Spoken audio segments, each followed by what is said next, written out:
அல்ஹம்துலில்லாஹ், புகழ் அனைத்தும் அல்லாஹ் ஒருவனுக்கு உண்டாகட்டுமாக. அல்லாஹ்வினுடைய மாபெரும் கிருபையினால் 21ஆம் நாள் தராவி தொழக்கூடிய பாக்கியத்தை அல்லாஹு தஆலா அவர்களுக்கு தந்திருக்கிறான். அல்ஹம்துலில்லாஹ். தொழுகை அல்லாஹு தஆலா பரிபூர்ணமாக அங்கீகரித்து இதற்கு என்ன கூலியோ நன்மையோ அதையும் முழுமையாக அல்லாஹு தஆலா வழங்கிடுவானாக. இந்த 21ஆம் நாள் தராவி தொழுதால், அதாவது சொர்க்கத்திலே ஒளி மிகுந்த மாளிகையை அல்லாஹு தஆலா வழங்குவான் என்று சொல்லுகின்றார்கள். அல்லாஹு தஆலா அந்த மாளிகையை நம்மவர்களுக்கு நசீபாக்கி தந்தர் புரிவானாக. அன்பிற்குரித்தானவர்களே, பெருமானார் ரசூலுல்லாஹி ஸல்லல்லாஹு அலைஹி வஸல்லம் சொல்கிறார்கள், மனிதர்களிடத்திலே இருக்க வேண்டிய பண்புகள் என்னென்ன என்பதையெல்லாம் சொல்லுகின்ற பொழுது அதில் முக்கியமாக இரக்க குணம் என்பது மனிதர்களிடத்தில் இருக்க வேண்டும். அதே நேரத்தில் விட்டு கொடுக்கும் மனப்பான்மையும் மனிதர்களிடத்தில் இருக்க வேண்டும். யாரிடத்திலே இரக்க குணம் இருக்கிறதோ அவர்கள் மீது அல்லாஹ் இரக்கம் காட்டுவான். இவர்கள் மற்றவர்களுக்கு இரக்கம் காட்டினால் அல்லாஹ் அவர்களுக்கு இரக்கம் காட்டுவான் என்று நபிகள் நாயகம் ஸல்லல்லாஹு அலைஹி வஸல்லம் அவர்கள் சொல்லி விட்டு கொடுக்கும் பக்குவமும் நம்மவர்களிடத்தில் இருக்க வேண்டும் என்று சொல்லுகின்றார்கள்.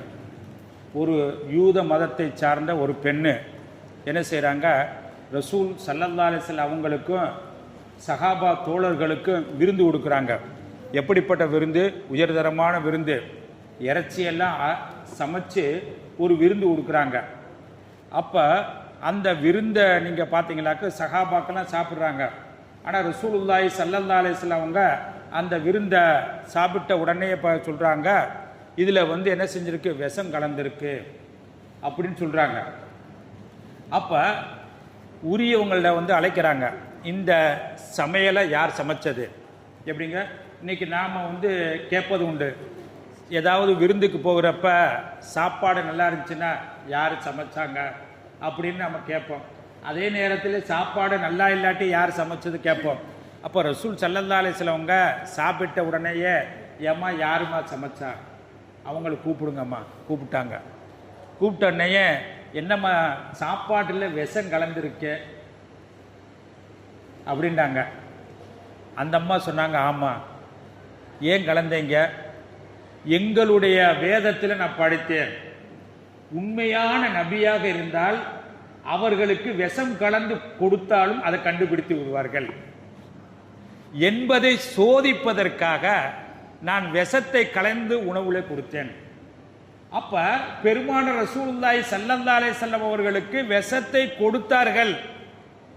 ஏதாவது பதிலடி கொடுத்தார்களா, அல்லது ஏசினாங்களா, அல்லது பேசினாங்களா? எதுவுமே சொல்லல, விட்டுட்டாங்க. அதே போல நீங்க பாத்தீங்களாக்க மஸ்ஜிது நபவி இருக்குங்களே, மஸ்ஜிது நபவி ஆரம்ப காலகட்டம். இன்னைக்கு நீங்க பாத்தீங்களா, மஸ்ஜித் நபவியில சுத்தம் பண்ற எவ்வளவோ நவீன சாதனங்கள்லாம் இருக்கு. இன்னைக்கு ஆரம்ப காலகட்டத்தில் பார்த்தீங்களாக்க சுத்தம் பண்ணக்கூடிய தருணத்தில் சில பேர்கள் என்ன செஞ்சாங்க, எச்சியை துப்பியிருந்தாங்க. அப்போ பெருமானார் ரசூலுல்லாஹி ஸல்லல்லாஹு அலைஹி வஸல்லம் ஆரம்ப காலங்கன்றப்ப கிராமவாசி இருப்பாங்க, நகரப்புறத்தில் உள்ளவங்களாம் இருப்பாங்கல்ல.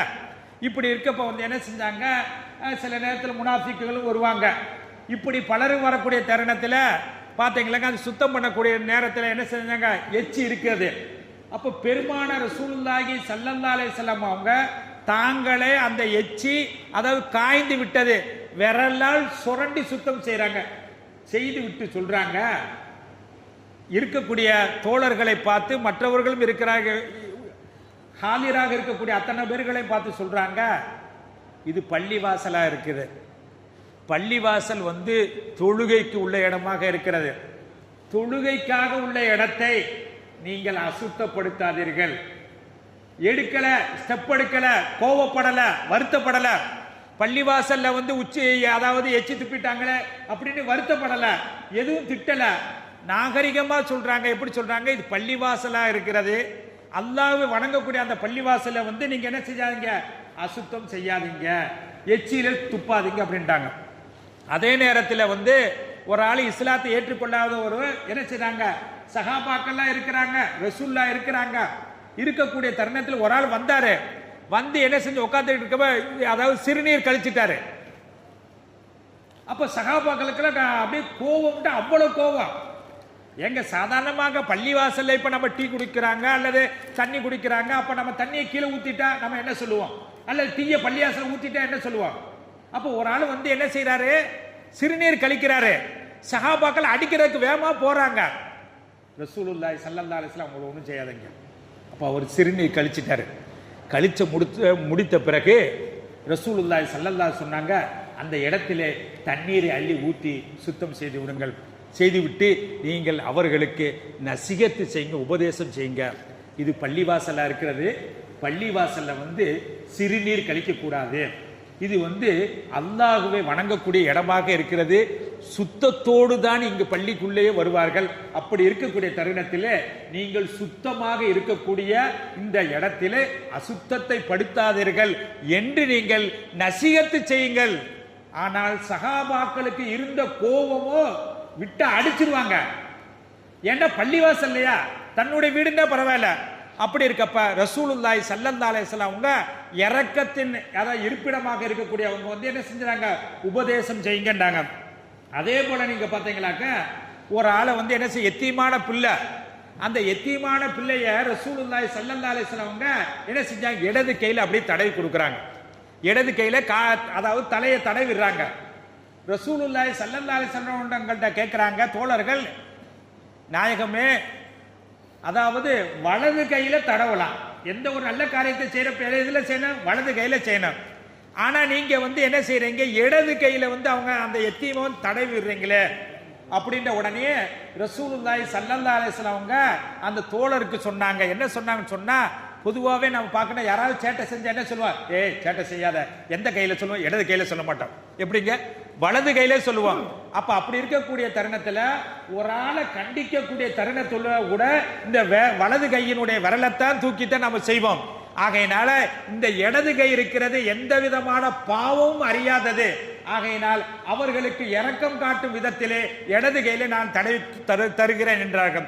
இப்படி நீங்கள் பார்க்கின்ற பொழுது வாழக்கூடிய காலகட்டத்தில் ரசூலுல்லாஹி ஸல்லல்லாஹு அலைஹி வஸல்லம் அவர்களுக்கு உடலால், பொருளால், இடத்தால், தங்கக்கூடிய இடங்களால் பார்க்கின்ற பொழுது பலவிதமான கஷ்டங்கள், தொந்தரவுகள் கொடுத்தார்கள். அதே போல நம்ம பார்க்கின்ற பொழுது நம்ம உறவுக்காரர்களா இருக்கலாம், நண்பர்களாக இருக்கலாம், எத்தனையோ பேர்கள் நம்மவர்களுக்கு வார்த்தைகளால் கூட சில நேரத்தில் திட்டிவிடலாம், சில நேரங்களில் நாம பார்க்கின்ற பொழுது ஏதாவது பேசிவிடலாம்.